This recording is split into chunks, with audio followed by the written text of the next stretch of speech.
Hey guys, just managed to catch the last train to Dudley Port.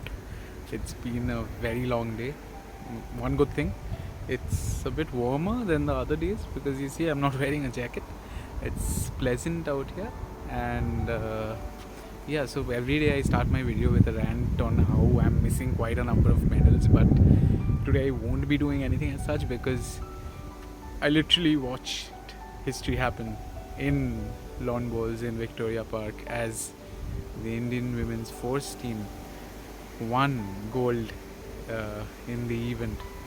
So yeah, I reached there pretty early today in the morning, and I was seated in the sand with the Indian team. The Indian men's team were there. They were, just seated there watching the women before the men's team even started at 4:15. So I had a chat with quite a few of them regarding how the domestic structure works. And it's surprising that turns out they didn't have even one tournament in the 2 years that the pandemic hit us from nowhere. And 2 years, going 2 years without practice, and then coming and playing here like this. I have written a story on how they weren't allowed to train at Victoria Park when they landed in Birmingham, and they had to. Well, I think you should find that out and go ahead to Sportstar and read that story. I won't give you the full details here.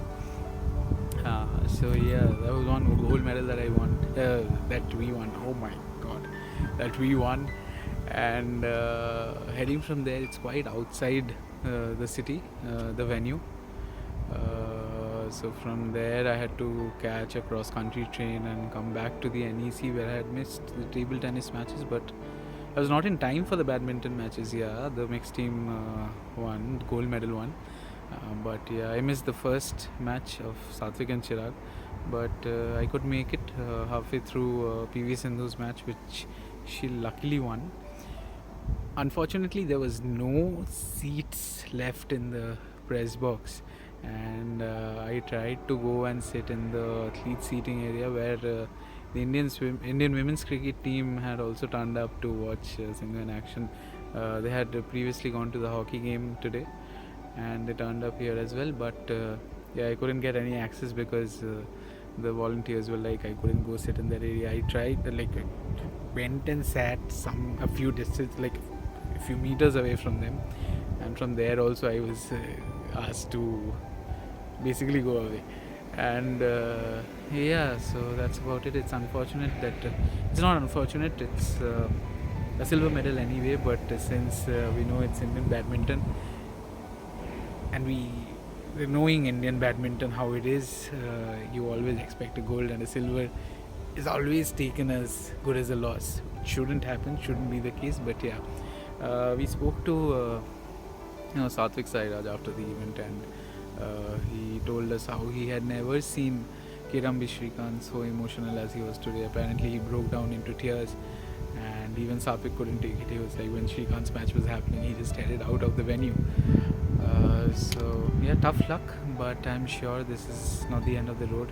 It's the Indian badminton team after all. We saw them how they took over the world in the Thomas Cup, and coming from here, Satvik was like, this was apparently more difficult than what it felt like in the Thomas Cup. So yeah, moving on. Tomorrow's action for me, I'll be heading to both the hockey matches. Both matches will be played against Canada in the University of Birmingham, the men's and the women's match. I'll be there, and then followed by that, obviously athletics has started today. TJ was in action along with Seema Punia. So there, the TJ's finals is there tomorrow, so we have to head there.